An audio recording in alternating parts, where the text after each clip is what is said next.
Teacher's Pet is based on the Disney show that ran in the early 2000s starring Nathan Lane. I didn't even know it existed, but apparently it was popular enough to make a movie that apparently bombed at the box office, and I can kinda see why? Not to say the movie's bad, I actually don't think it is, but oh man, what a trip! It opens with a dog named Spot, voiced by Nathan Lane, who lives with a boy named Leonard, and apparently he's smart enough to go to school, so he disguises himself as a boy to go and educate himself and have all sorts of fun. But the problem is Spot actually does want to be a boy. Thus, he hears about a doctor, voiced by Kelsey Grammer, who's conducting experiments to turn animals into people. Spot gets excited and convinces Leonard and his mother to go on a road trip to take him there. Seeing how school's out, and every one of these Disney TV shows turned into movies always seems to open with school being out, and they drive themselves all the way down to Florida. But two of Spot's friends do more research and find out that the experiments don't work, and thus they rush down there as quickly as possible to let him know. But the experiment has already happened, and it seems to be a success, but there's only one problem. In dog year, Spot isn't a boy, he's a man. So now he has to walk around as a human man trying to be a human man. Yeah, this is really odd. I guess the story is kind of general little kid TV show movie stuff, but the attitude, pacing, and humor is beyond bizarre.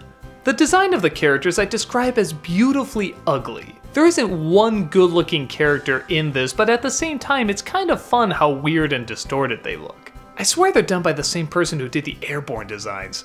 The humor seems to match it. I can't really say it's cynical, I can't really say it's optimistic, it's just energized, strange, constantly yelling, constantly getting in your face, constantly throwing everything they can at you. And for the most part, it is kind of entertaining. This style of humor is so in its own world, it's kind of hard not to get sucked into it and want to have fun right along with them. The doctor, for example, gets so excited at one point he just rips his head off. Yeah, that's just something that can happen in this world. People can fall to pieces or explode, or their skin can rip apart from their body. But a split second later, they're back to normal. It's kind of typical cartoon stuff, but the more I think about it, I don't see that much typical cartoon stuff in movies. We never got a Ren and Stimpy big screen movie, we never got a Tiny Toons big screen movie. The typical cartoony slapstick stuff we don't usually see in theaters. At least, not to this extent.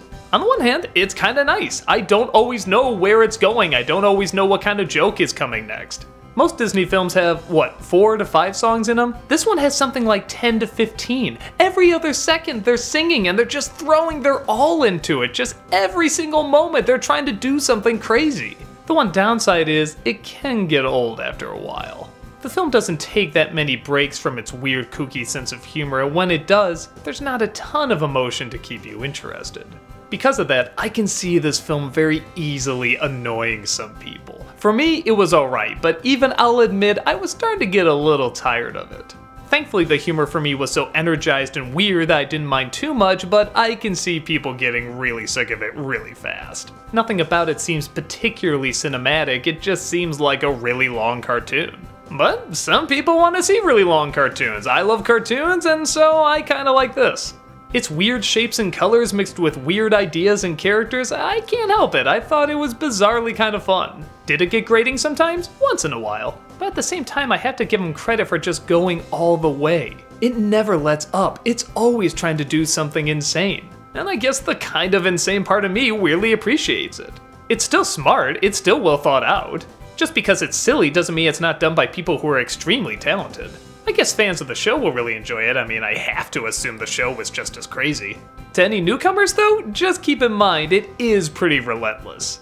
It just constantly throws crazy thing after crazy thing with somehow a kid-related moral attached to it. To some that can definitely be a turn-off, but for me, it's the right amount of madness for a solid view.